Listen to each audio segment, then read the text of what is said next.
بسم الله والصلاة والسلام على رسول الله. halkan waa maxamed cali shariif meelmaag waxaan u hambalyeeynaa toddobaadkan guusha weyn ay gaartay dawladda Soomaaliya United Nationska ololihii ay dawladda Itoobiyaanka Kenya ay waday oo cunaqabateen xagga Soomaaliya in la saaro diblomaasiyadda Soomaaliya iyo dawladda Soomaaliya guud ahaan oo hambalyeeynaa waa wax lagu farxo alxamdulillah iyo dawladihii garab istaagay ee diiday qorshahaas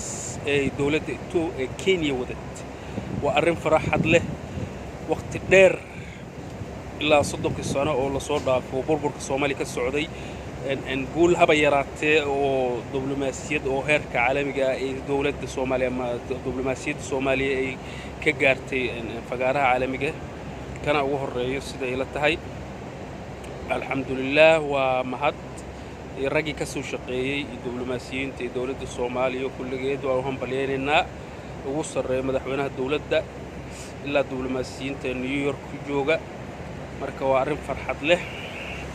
tarabaad aan rabnaan ka hadlo arinta madaxweynaha Soomaaliya hadda Maxamed Cabdullaahi Farmaajo iyo xukuumaddiisa iyo qorshayaashaas kale waa dad shaqo fiican wadaan u maleynahay guud ahaan 4 sano ay meesha soo hayeen laakiin aniga nin dalka ka fogaanahay maaragtay haddaan u hadlo ma maqlo qorshayaashooda iyo dad baleenadooda iyo ra'yicaanka waa inay la socodsiiyaan wax u suurta galay waxa wali u suurta galin waxa dhici karta inay dad howlo waaweyn sida arintan yar ay arintan guushan ay ka gaarin diblomaasiyadda inay ra'yicaanka iyo wasaa'ilka u soo bandhigaan si isdaba jooga shaqadu ay hayaan waa inay la socodsiiyaan maaragtay dadweynaha guud ahaan waxaa jira dad aan shaqo qabanayno laakiin iska hadlaayo maaragtay buuqooda iyo qarshaha wax waaweyn aan qabanayn laakiin haddana maaragtay is suuq geyn yaqaano maaragtay mashaariicdooda iyo waxooda iyo ama wax weyn ay qabaneen laakiin yaqaan siday maaragtay isku suuqeeyaan waxaan jeclaan lahaa inay madaxweynaha iyo dawladda Soomaaliya maaragtay howlaha sii wadaan qodobka ugu weyn oo u dhiman madaxweynaha waxa waayaan u maleynayaa oo ra'yahanteeda madaxweynaha afraad jamhuuriyadda labaad ee Soomaaliya la dhihi karo Soomaaliya 3 madaxweyne soo maray عبد الرشيد شرماركة آدم عبد محمد سياد برة انتي دمت الله ونحرسه وسد أحمد أخوين جمهورية الكويت وحي كدم بيوس كدم مدحوين كشاك كحي جاي لأنه وحي قبتين أو مغضاه مجر مقعهان ما هني محمد عبد الله فرماجو مدحوينها أفراد أنا رأيي جيجا وحالته كرام مركي أو كسر عيدا مدان شيشية أو ضلك كجر وصو شاك qorshahaasna waa ku tala jiraa umaleena 4 sano hadda waa u socon weys waa waqtiga ku yar waxaan u maleenayaa baleenkaas 4 sano xigto inuu dhameystiro doono oo la dhihi karo ka saaro ciidamada shisheeye markaas qoladan al-shabaab la dhaho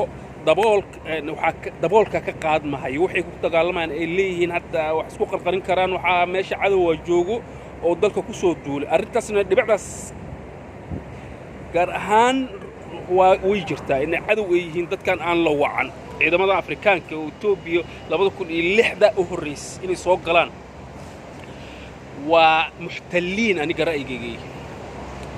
marka hadad leedahay shabaab waa cadow waxa waa adiga inaad maaragtay adduunka dhana ku taageersan i'tiraaf haysataa maal wax walba lagu siin kara maalkan oo calooshu shaqaystaha ay Afrikaanka qaataan ciidanka Soomaaliya tababarkooda iyo hadii la galiyo waxa way dalka way hantin karaan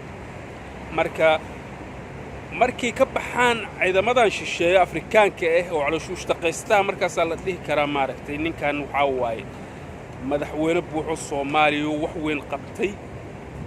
oo yahay aniga ra'yigayga waa ugu yaraan marka waxaan jeclaan lahaa 4 sano soo socota insha Allah bilowgeeda hadduu ku guuleysto inuu soo noqdo madaxweynaha Farmaajo oo howshiisa dhameystiro oo cadawga ka saaro dalka al-shabaabna markaas inay dadkooda ka mid noqdaan ay ku biiraan